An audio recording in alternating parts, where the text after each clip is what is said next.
بسم اللہ الرحمن الرحیم۔ دوستوں، بہنوں، بھائیوں، آج کی ہم بیان کر رہے ہیں خلیفہ اول حضرت ابو بکر صدیق رضی اللہ تعالیٰ عنہ کی۔ حضرت ابو بکر صدیق رضی اللہ تعالیٰ عنہ کا پورا نام عبداللہ بن ابی قحافہ ہے۔ ابو بکر بنیادی طور پر ان کا لقب ہے، انہیں صدیق بھی کہا جاتا ہے۔ باقی سب اسلام قبول کرنے کے میں ہچکچا رہے تھے، لیکن حضرت ابو بکر رضی اللہ تعالیٰ نے بغیر کسی ہچکچاہٹ کے اسے قبول کر لیا۔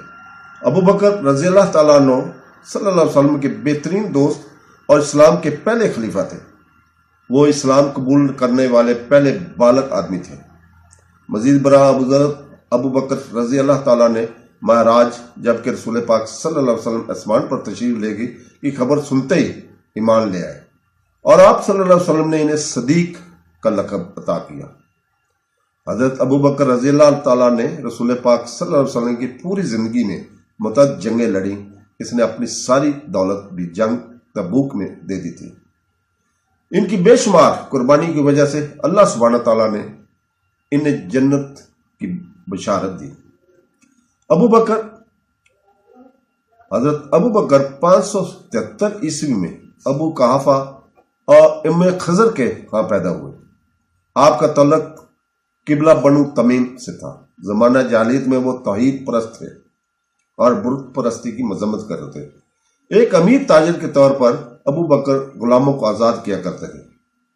حضرت اسامہ کی فوج بھیجنا، گھریلو خطرات کو مضبوط بنانا اور مرتدین کی جنگ کے دوران مسلمانوں کو متحد کرنا، الشام کی طرف فوجوں کی ترجیح دینا اور ان کی رہنمائی کرنا، یہاں تک کہ اس کے جانشین کا انتخاب بھی ان کی اہم خدمات میں شامل ہے۔ یہ سب بیت المال کی آزادی میں اہم کردار ادا کرتے ہیں۔ تو دوستو، حضرت ابو بکر صدیق کی بیویاں اور بچے۔ ابو بکر نے مجموعی طور پر 4 شادیاں کی۔ ان کے 6 بچے تھے، 3 بیٹے اور 3 بیٹیاں۔ ان کی اور ان کی اہلیہ زینب کے 6 بچے تھے: عائشہ، عبداللہ، اسما، عبد الرحمن، ام کلثوم اور محمد۔ اسلام سے پہلے بھی معروف اور قابل احترام ابو بکر پہلے مسلمانوں اور نبی کریم صلی اللہ علیہ وسلم کے صحابہ میں سے تھے۔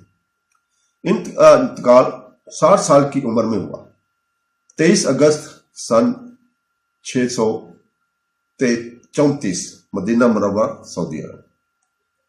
محمد صلی اللہ علیہ وسلم کے ساتھ ابو بکر کو مدینہ میں مسجد نبوی میں سبز گنبد میں دفن کیا گیا، جو اسلام کا دوسرا مقدس ترین مقام ہے۔